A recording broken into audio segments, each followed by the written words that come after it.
Um, I want to welcome everyone to another Spotlight. And we're real excited to have the program and to have all of you here.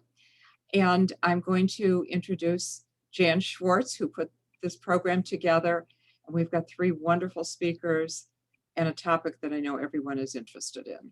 So Jan, welcome. Thanks, Beth. Tonight we are honored to have Idit Klein, Boston's Rabbi Sue Fendrick, and her talented son, Elianna, Kruskal, for a very inspiring conversation. Idit will be our moderator. She is CEO of Keshet, a national organization that mobilizes Jewish communities across the U.S. to ensure full equality for all LGBTQ Jews and our families. She is a national leader for social justice for more than 25 years of experience in the nonprofit sector.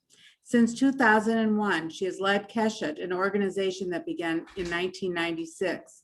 She has built it from a local organization into a national one that has supported tens of thousands of rabbis, educators, and other Jewish community leaders to make LGBTQ equality an imperative communal value. She has also served as executive producer of Keshet's documentary film, Hineni, Coming Out in a Jewish High School. Idit is a magna cum laude graduate of Yale University and earned her master's in education with a focus on social justice and anti-oppression education from the University of Massachusetts Amherst. She serves on a leadership team with the Jewish Social Justice Roundtable and the advisory board of the Safety, Respect, Equity Network. She was honored by the Jewish Women's Archive with a Women Who Dared Award, by Jewish Women International with a Woman to Watch Award, by Mayim Haim with a Nashim Award, and by the Forward as one of the Forward 50, a list of American Jews who have made enduring contributions to public life. In other words, she is incredible. And we are so excited to have her tonight. Equally impressive is Rabbi Sue Fendrick. She was ordained at the Jewish Theological Seminary in 1995 and works as a freelance editor, writer, and spiritual director. She lives in Newton, Mass. With her husband, and they are about to become empty nesters. They have 5 children, ages 18 to 31, including Elianna and his twin brother, Matan. Elianna is a recent high school graduate who will be attending the University of Michigan in the fall to study theater, design, and production, as well as sociology and neuroscience. Despite his age, it will become clear to you that he is a leader who will accomplish great things. Currently, he is passionate about political organizing, activism, dance, theater, working with neurodivergent kids and peers, just to name a few. Elianna came out at age 14. Together, he and his mom will share their family experience through many lenses, including how very important family and community support are. We are especially grateful that they are here to enhance our understanding at a time when anti-trans laws against children are surging across our country. These laws can only be stopped by passing the Equality Act of 2021 that will be on the floor of the Senate later this summer. With that, I give you Idit, Sue, and Elianna. Thank you so much, Jan. And thank you to the entire NCJW Chicago chapter leadership. As I shared with you earlier, NCJW has been one of Keshet's most absolute longtime and most steadfast supporters and partners. I see us very much as working to advance our shared vision of Jewish communities standing up for justice, not despite our religious tradition, but really because of our values as Jews and our tradition as Jews. So it's wonderful to be here with you tonight. So I'll share a bit about Keshet and then provide some framing and then turn it over to Elianna and Sue. So in addition to the work that Keshet does in partnership with NCJW and other organizations to advance LGBTQ rights in the broader world through mobilizing Jewish communities to take action for LGBTQ rights, Keshet also works for LGBTQ equality within Jewish communities, working with synagogues, JCCs, summer camps, youth movements, other kinds of social service organizations, Jewish federations, really every kind of Jewish institution, to work with Jewish community leaders to give them the tools and the skills that they need to create community institutions that are places of LGBTQ equality and belonging. And then we also work directly with LGBTQ Jewish teens, giving them just a space for support, empowerment, leadership skills training, and really above all, just a space to be fully themselves and be able to breathe. So our focus today, as Jan said, is on the trans experience and trans rights. Hello, someone's waving at me. Thank you. So I guess you are Jan's husband. Nice to see you. So our focus today is on the trans experience and trans rights. As Jen said, while Keshet's national campaign focuses on the Equality Act because of the sweeping civil rights laws that that law will enact when hopefully it is at long last passed, we are monitoring with great concern the really unprecedented surge of anti-trans legislation. We currently see over 50 pending pieces of legislation in 40 states around the country. These are pieces of legislation that seek to prevent trans young people from accessing the medical care that they need, to prevent trans young people from playing sports with teams of their affirmed gender identity, and numerous other ways that these laws seek to limit, restrict, and really invalidate the basic dignity of trans lives. Now, we know, of course, that the most powerful tool that any of us have for advocacy work is people's own stories. We know from our work to advance marriage equality in the United States, for our Keshet, at Keshet, we know from our work to advance trans rights in Massachusetts, that it has been through telling our personal stories as LGBTQ people that we've been able to touch hearts and slowly change people's minds. So I'm so glad that we have with us tonight Rabbi Sue Fendrick and her son Elianna Kruskal. I have shared in community with Sue and Elianna for quite a few years now. Elianna spoke at a gala of Keshet's very eloquently a couple of years ago, but this is our first time actually doing some kind of public education together. So it's really a treat for me. So thank you again, Jan and the rest of NCJW Chicago for inviting us. And so I think I'll turn to you first, Elianna, and ask you, can you talk a bit about your experience coming out as trans? What was it like for you and your family in the Jewish community and other communities that you're a part of? Yeah, so it's so great to be here with all of you. Thank you all for having me. Yeah, and just like, I guess I'll give sort of like a little bit like disclaimer that I think is important before I sort of share the beginning of my story, and that is that I think that well, two things. One, that I am just sharing my own story, right? And I'm one trans person in the world, and there's so many trans people in the world, and I have known a lot of trans people, right? And I'm going to try and sprinkle in some diverse experiences, but I'm telling my story and I'm sharing my perspective, and it is not a universal perspective by any means. And sort of in that same vein, I think that oftentimes in when people speak about their experience to people that want to become better allies, they share their experience of having a really hard time in their life coming out, and that sort of aims to speak to like the idea that like we shouldn't do this because this is the impact it has, and those stories are super important and super powerful. But I have been super privileged to have what I would call an overall very affirming and supportive experience in my life, and I think this is sort of the flip side of that, right? Like this is what we should do. This is our possibility. This is how we can support people. And so I hope that while my life is like not what some might call a sob story, it can still help you guys learn some things. So yeah, I guess I'll just give a little summary of my experience coming out in the Jewish community and in my larger communities. So yeah, like Jan said, I came out when I was, I believe, 14 or 15. In the end of my freshman year of high school.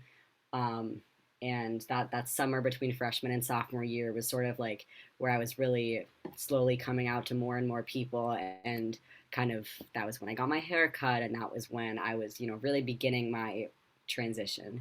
And that was just a social transition, right? So like there's different aspects of transition that some people can experience. So some people medically transition, right? So, which is, taking hormones or getting surgeries or anything like that. Some people just have a social transition, which can look like a lot of things. It can look like changing your name. It can look like changing your pronouns. It can look like wearing some different clothes. It can look like getting a haircut or growing out your hair, that kind of stuff. But obviously, gender expression is not equal to gender identity. So none of those things are required. They're just some things that people do.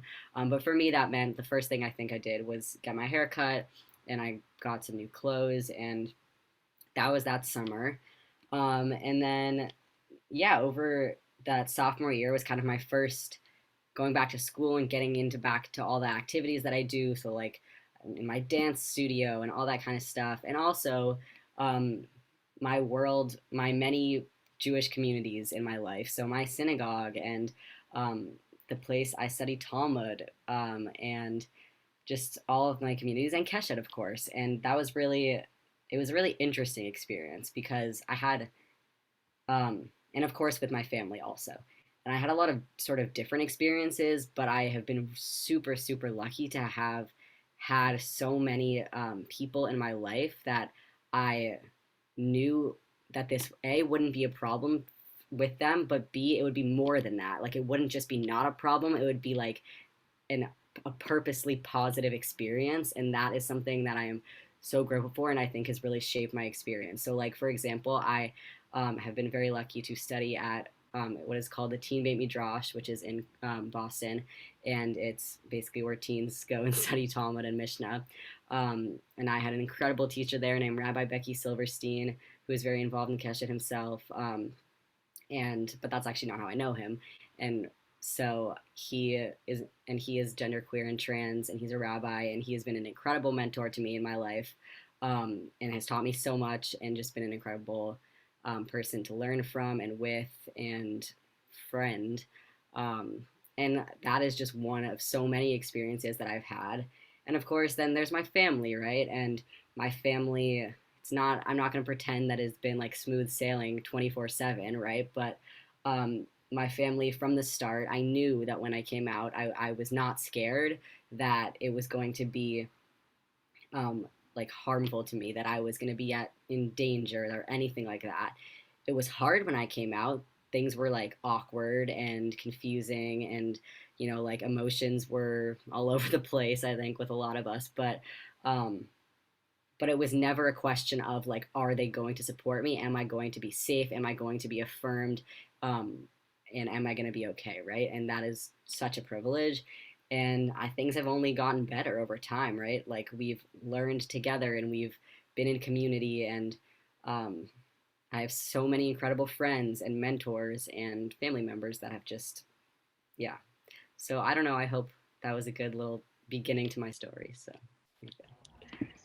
Ellie, before you mute, or can you please unmute? 'Cause I want to ask you. You said one thing that I'm not sure if everyone on the Zoom would understand. You said, well, of course, gender expression is not the same as gender identity. Could you just say a word about what you mean?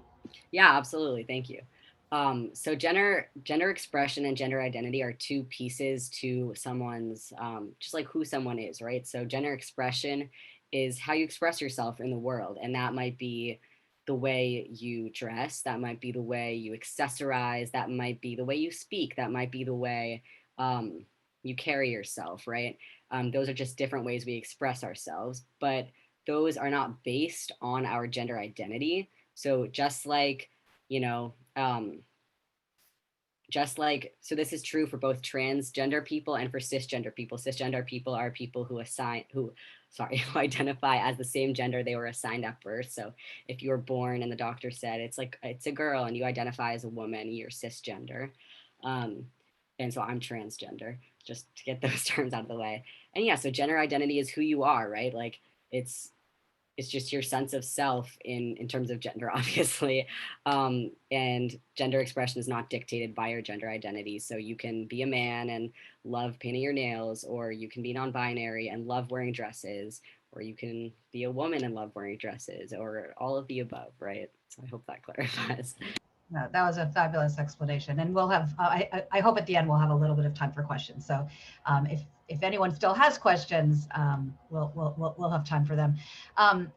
So I want to say, Ellie, I both appreciate and and it really saddens me that you kind of because I understand why you felt the need to provide that disclaimer about how your story is not a heartrending story. It's a story with a happy ending that was pretty happy most of the way through. And because I think we have become so accustomed, to hearing these really devastating stories, because the truth is that somewhere between a third and slightly over half of trans young people do attempt suicide. And that is the other side that, is not Elianna's experience. That is the other side of what happens when you don't have a supportive family, when you don't have a supportive community. So I wish stories like yours were more of the stories that we tell, and that this could be sort of like the normative trans teen experience. And hopefully tonight is one step towards getting there. So Sue, I'd love for you to share with people, what was it like for you when Ellie came out, and what's the whole process been like for you in your family, and if it's affected your experience of community, then in that sphere as well. Mom, you're muted. I want to say thank you. Just to acknowledge what Idit said. Not only is this the first time that the three of us are kind of in this mode together, but this is the first time that Elianna and I are. This is the first time that I am kind of telling my story, and that we're sort of doing this together. So this is a new experience for us as well. So I'll start by saying that I had the experience when Elianna came out to us of both being a very strong, lifelong LGBTQ ally, raising our kids in a very LGBTQ friendly home, and still having my world really rocked by my child coming out. We were genuinely surprised. There were things in Elianna's childhood that in retrospect made sense in the context of his being trans, but nothing that only made sense that way. In part, I think that's because we never had any assumptions about what it meant to be or to act like, or even to look like a girl or a boy, and had not heard from Elianna that sense of radical disconnect. As I imagine it, although these are not my experiences, I imagine that having your adult child come out when you'll be supporting their journey but not involved in managing it is a kind of different experience. I think it can change you a lot, but it's one that often you're at some distance from.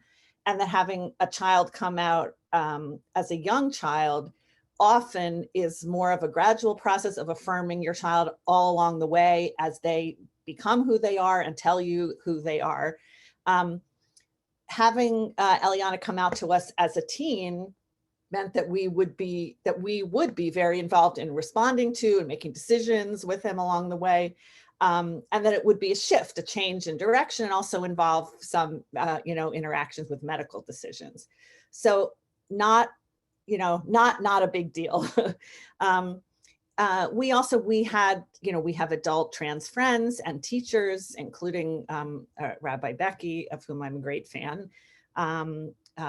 We have, several friends who had trans kids, but we did not, at the time that Elianna came out to us, have any friends with teens who were coming out, although it then later very quickly turned out that a very close friend with whom I've had many things in common over our lifetimes, her son had just come out to her, and that companionship was really was really lovely. I wasn't part of groups or anything like that, but that just felt like enough and really important.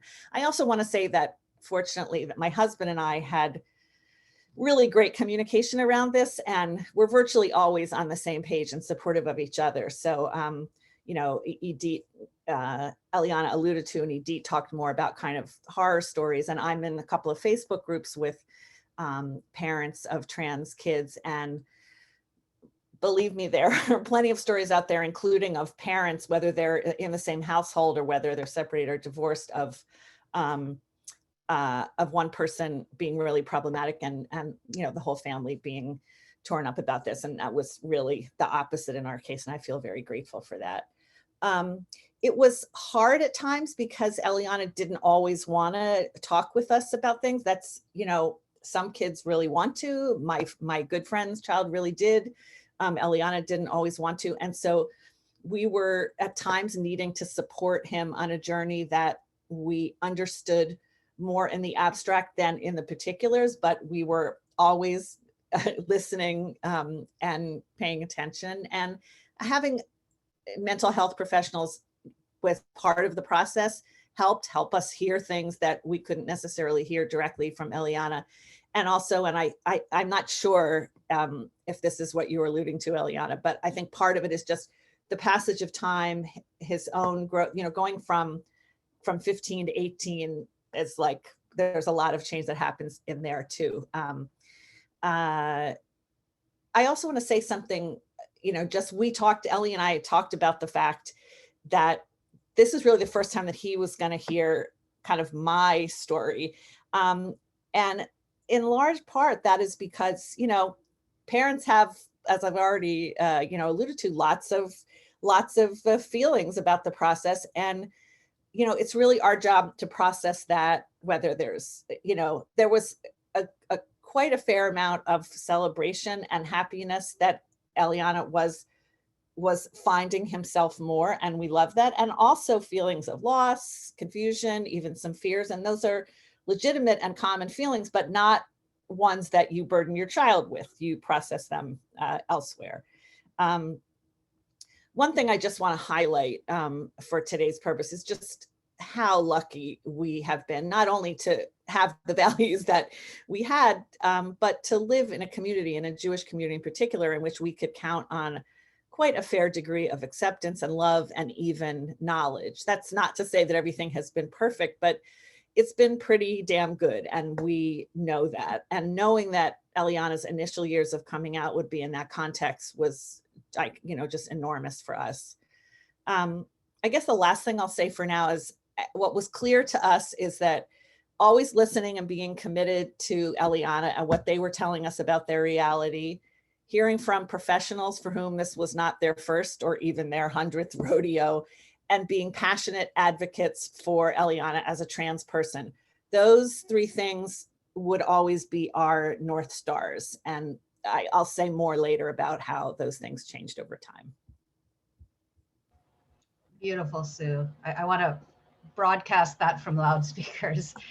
So Ellie, you spoke some about kind of the impact of your family responding supportively, and I know that you also sought support outside of your family. Could you speak a bit about kind of where else you found support, and what advice you would offer, to parents, to community leaders, to people who want to create communities of belonging and affirmation for trans folks of all ages? Yeah, absolutely. I think I'll start with sort of like where I found support and then move on to advice. But yeah, I think one thing that my mom sort of alluded to a little bit is like the privilege that we have not only to live in communities, or not only to exist in communities that were generally supportive, but also to exist in communities that have access and give us access to so many incredible resources. And so like, for example, we live in Boston, and Boston Children's Hospital has something called the GEMS Clinic, which is a youth gender clinic basically. And it hasn't even existed for that long, but I think it was one of the first in the country.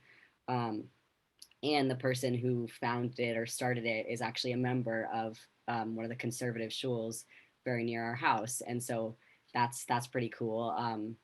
That he was very active or is very active in the Jewish community and created this incredible resource that has really changed the narrative and the, I don't know, just the story that like trans youth in the Boston area, and the lives that they get to live.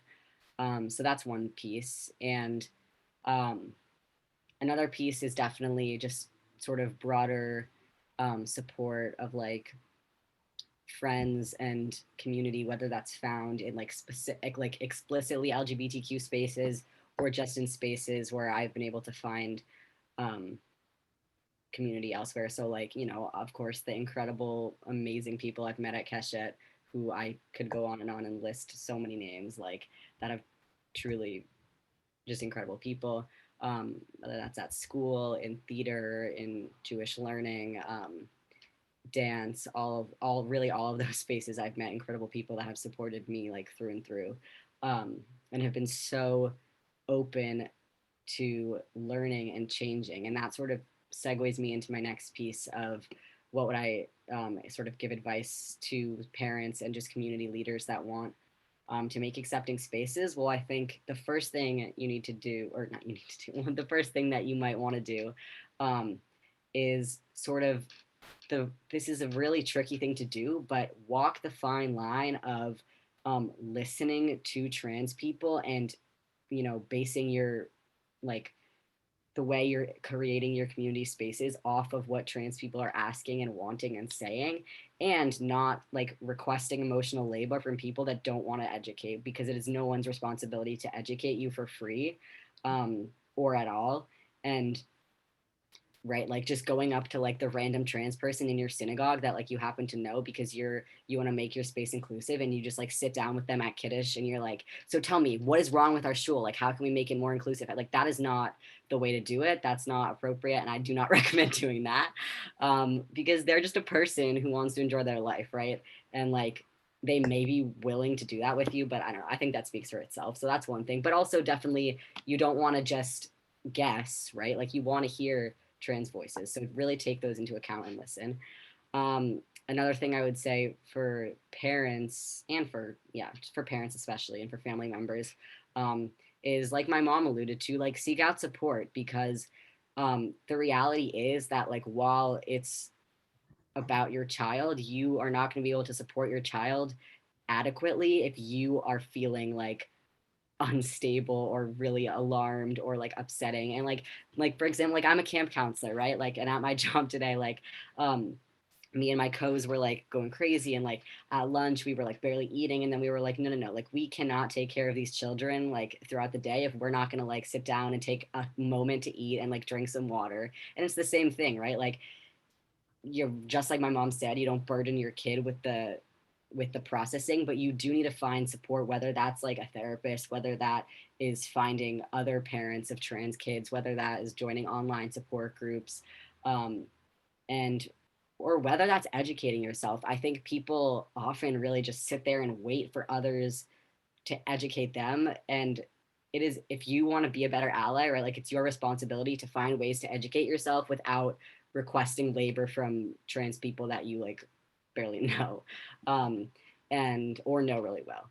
So the internet is an amazing resource. There are many amazing books and movies and documentaries and podcasts and all that. And I think that if more people took just a little time like throughout their life to just learn a little more and like come to things like this and all that, I think the world would overall be a lot more accepting of a place. And yeah, that's enough rambling from me for now. So I think we'll stop there. I wouldn't call that rambling. Thank you so much. So Sue, you said before that, you know, as we moved on, you would speak a bit about how things have changed for you and your family over time. I'd love to hear some of that. And then the same question that I posed to Elianna, you know, and I imagine you and Elianna maybe significantly aligned, and you know, you have your own perspective as a parent to offer. to other parents? What would you advise parents? What would you advise community leaders? So can I just ask, do you want me to kind of, because we talked about questions, do you want me to combine kind of the question of what we're looking for from the community, or will we have separate time? That will be separate. Okay. A moment of transparent facilitation. Yes. Sorry to open the curtain and reveal that we actually talked about questions for a few minutes before. I was, when we were tossing around like how to structure this, when Idit used the word milestones, that really spoke to me in terms of translating our experience. So I want to talk about a few of those. Big picture, I really wish I could go back in time and say to myself from 3 years, like, this is going to be okay. I knew in the abstract it was going to be okay, but I really needed to hear that like from a heart. I have said that to many other parents subsequently, like, know that if you're feeling like your world is rocked, there's going to come a time where you're going to look back with like affection and caring to the person that you are now. So that really describes, I think, a lot about what these last 3 years have been like. Can I just interject really quickly and say that I feel the same way, and I think that's really interesting about like myself. Oh, that's about the sort of, it gets better. Yeah, just like going back and like looking at yourself from then and being like, you knew abstract in the abstract it would be okay, but like looking back at yourself who was like overwhelmed and scared and timid and be like, it's gonna be okay. So just look at what we're learning by talking to, sorry to interrupt, mostly strangers. So I think there are 4 sort of things that I want to highlight as milestones and important aspects or moments.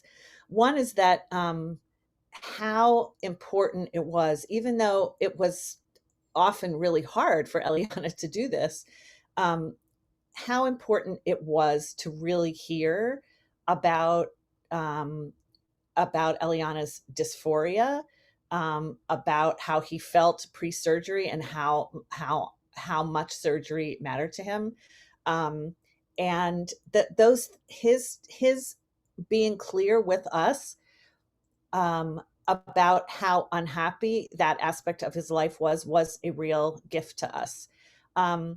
It was, everybody has a different story. And, at one point I said to Elianna, I'm so sorry. I didn't realize how unhappy you were. And he said, I generally, I was not unhappy. I was just unhappy about this aspect of things. And really taking that in helped me just get in my bones what was true in his bones. What it was that he would say when, for example, when I would make a pronoun mistake, he would say, I'm not a girl. And not just telling me in the abstract, but letting me know that he was hurting, even though that can be really hard to do, was actually a kind of gift to me in really getting this. The second thing I would say is that the professionals that we, came in contact were across the board, very validating, helped me understand how someone who grew up in our house could not come out as trans until age 15. That was confusing for me. Like, why didn't we know this sooner? And I learned how many, kinds of trans coming out stories there are, even, and how many paces and moments there are even among kids. Some kids find that around puberty is where that disconnect becomes strongest. So talking with professionals who really knew what they were talking about and who also knew Elianna also were touchstones in kind of my feeling like, oh, okay, again, getting this in my bones. I also, there were 2 things that happened that I sort of in the moment had a kind of awareness of them. It's not always in life where you're aware of like, oh, something has shifted or something is shifting right now. And there were 2 ways in which that happened. One is just where it was so clear to me around Elianna's surgery, first got postponed because of COVID, and we had to reschedule. It was the whole balagan, a whole mess in making that happen. And when I like watching myself became aware of just how much I wanted this surgery for him, like that there was just no ambivalence whatsoever. And taking that in was another milestone and a kind of marker of the journey. And the last thing I want to say is another light bulb moment that probably, if I was going to share one light bulb moment, this is what I would share with other parents is, people sometimes talk about like, you thought your child was one gender, there's a process of mourning. And I kind of have wrestled with that a bit, because you don't want to mourn the process of your child becoming and recognizing who they are. And at the same time, there is a recognition of feelings of loss. But I had this experience of looking, Elianna mentioned that he has a twin brother who is cisgender. Again, meaning he was assigned male at birth and still identifies as a boy, as a young man. And I had this experience of looking at a picture of him as a much younger kid and having this sense of wistfulness about, the person that he was then, and, just missing that aspect of things. And I realized that the process of Elianna's transitioning was, among other things, a kind of subset of like, of course you have feelings about who your child was and you miss aspects of that.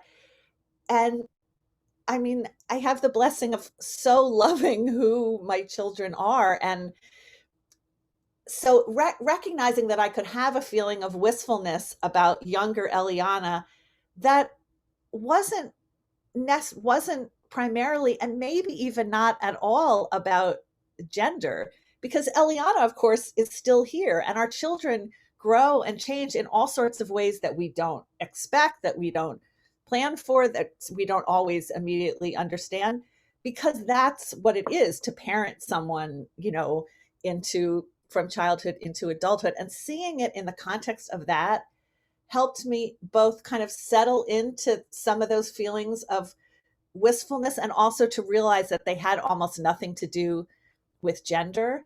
And just to clarify, because when Elianna and his brother were little, at one point, one of them said to me, "You loved us more when we were little. You said we were cuter then." I just want to be really clear. It is, well, I feel very blessed. My children are amazing. And my wistfulness, I think, is just in the context of every parent's wistfulness. And it's really a joy to realize that some things are really different about the trans journey, and some things share a lot of qualities with other processes that we go through as a parent. And that was really a kind of another light bulb moment for me. I've spoken long enough. I'll stop. Beautiful. Thank you so much, Sue. So now a question for each of you, which kind of takes us, will transition us from personal story to kind of really kind of leveraging personal story for political action. So as you look today at the Jewish community, and let's say Jewish communities outside of Boston, given what you have shared about your experience of Jewish communities on the whole in Boston. So as you look to Jewish communities nationally, and as you looked at the national landscape, where, as we've discussed, there are some extremely troubling things happening, what to you feels most urgent? You have before you members of a chapter of a political organization that engages in advocacy work. Where should they dedicate their time and attention? Where do you want to see people who identify as our allies, as LGBTQ people's allies and trans people's allies in particular? Where would you like to see them invest their efforts? Whoever wants to begin should dive in. I can start. Great. Yeah, I think, not to take the oneness away, but I'll say a couple things. But of course, as Idit mentioned first, the Equality Act, Keshet is putting a lot of work and doing a lot of mobilizing of people to get that passed, which is pretty monumental, and definitely there's lots of work to be done there. And if you're interested, there's certainly information on the Keshet website. And but also more specifically, right, like we talked about at the beginning, the anti-trans bills. And there are a lot of petitions you can sign, legislators that you can call and email. And I will put some information in the chat, and I think that NCJW will send it out in a follow-up email as well. But I'm going to put a link to a website in a second that has a bunch of petitions and numbers to call and that kind of stuff. And I'm just going to take like 1 second to talk about, in case like anyone isn't super sure about what exactly these bills are and what impacts they really have. And I might also put a link to a video in the chat of this incredible trans girl speaking about what these bills mean to her, to legislators. But yeah, really just like, as Idit mentioned before, these the suicide rates and just general mental health statistics for trans youth are really horrifying. And a lot of that has to do with family support and friend support and community support, but it has to do with access to care that they need to feel like themselves. And I think those go hand in hand, right? Like, you can have the best family in the world, but if your state has laws that do not let you go on puberty blockers, which are completely like non-permanent effects, many cis children use puberty blockers as well and are incredibly not harmful, to say the least, and very, very has like millions of studies that show that the effects are overwhelmingly positive. Right? Like, it doesn't really matter if it matters, but your family support can't change the fact that you are denied care that you need, and vice versa, right? Of course, if you have access to care but your family is not supportive, then you don't really have access to the care. All that is to say that do the work to get legislators to pass the Equality Act and to not pass these transphobic bills all around the country, and also support organizations that are doing the work. So please, I'm just going to plug Keshet like for the 15th time, because not only because Idit's here, because Idit's amazing and all of Keshet is amazing, and the work they do is truly life-changing for so many people. So donate to Keshet. And yeah, I'll put all the links I mentioned in the chat, and I'll pass it off to you, Mom. Great. Well, shockingly, I'm going to heavily overlap, so I won't repeat. I'll just emphasize aspects of what you said. So there are 3 things that I think are huge. I can't say enough about,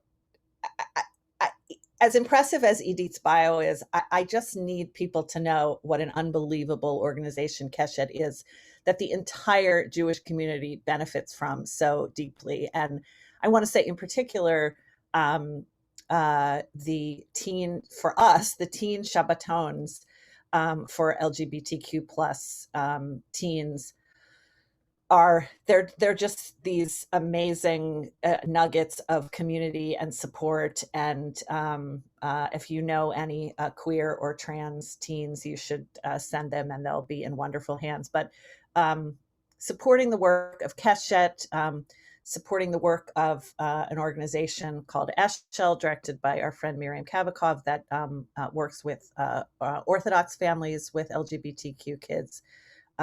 Just incredibly important to continuing to make our world better. I just need to emphasize the piece about legislation, but in particular, any legislation around about denying kids medical care. And I just think we all need to really take in the outrageousness of denying standard of care, medical care to trans or gender nonconforming children and teens. Imagine, for example, if somebody said, well, we don't really think that people should get treatment for cancer because cancer is a punishment from God or whatever. And I'm sorry to trivialize this, but we need to take in how outrageous that is, and fight against that kind of legislation in particular. And the third thing I want to say is sort of obvious, but maybe not obvious, which is just the process of becoming ourselves and continuing to make our communities trans friendly, trans welcoming, being careful about respecting people's pronouns, not setting up our organizations in a way that is always based on a gender binary while still respecting people who find meaning in those in gender binaries. And just generally, the more that we can make clear through our language, through our various namings, that we absolutely recognize that trans people are not just out there and welcome to come in and we will be nice to them, but that trans people are part of our families, are part of our communities, are part of our world. And that when we name who we are, it's very clear that we signal that we know and love the fact that trans people are part of our world and that we are affirming of that reality. Amen, and thank you. Sue, are you up for answering the question that was in the chat? I certainly am. And to answer that question, I'll have to make fun of myself a little bit. So I'm really going to make fun of myself, but that's just, I'll just do that. At one point, Elianna sometimes when, as I think a lot of kids often have very meaningful conversations over text, and we will sometimes have our most meaningful conversations over text.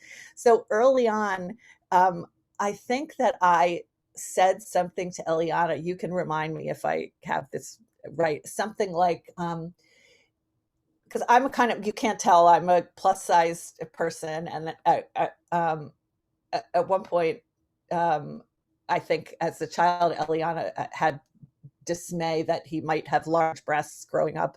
And at one point, I think said, is this because, I'm sorry. I said, is this because I'm like fat and you don't want to look like me? Like I had some thought that maybe Elianna was rejecting who I was physically as a woman. And he was like, yeah, no, it's no, why would you even say that? And I say that, I mean, I'm laughing at myself. Like, I hope you will take my little story tenderly as a way of saying that there were like pockets somehow where, as a parent, my guess is that every parent has had like a kind of little tiny moment where they're like, is there something that I did or modeled wrong? But that has not, I'm saying that that's really the exception that has proved the rule. I don't feel like in any way, what I feel like is what my therapist at the time said to me. And I was so happy that I also had a therapist who really got this. And she said, you must be experiencing, among all these other things, such joy that Elianna is becoming who they are. And I was so glad to have her name that, in a context that could be all about, finding the pathology, that she was able to see and call forth from me that sense of joy. So no, except for that one little moment where I was trying to figure this out very early on, no, we didn't have any feelings of, or even wishes that we, could have done something different, or fears that we didn't know. Yeah, I love the naming of just Elianna's unfolding as, more of the gorgeous unfolding of who he is. Right. Exactly. And so Elianna, before I turn it back over to Jan, we have a couple more minutes to give you the last word. Yeah, could I take the two questions that are in the chat and combine them? You can. Okay, perfect. So the questions are, can I identify a light bulb moment in my life of like existence and of like becoming my authentic self? I assume like this person means like realizing I was trans, basically. And the second part of the second question is, do I think or hope there will be a time in my life when I will stop identifying as trans and present as 100% male? So the first piece of that, can I identify a light bulb moment?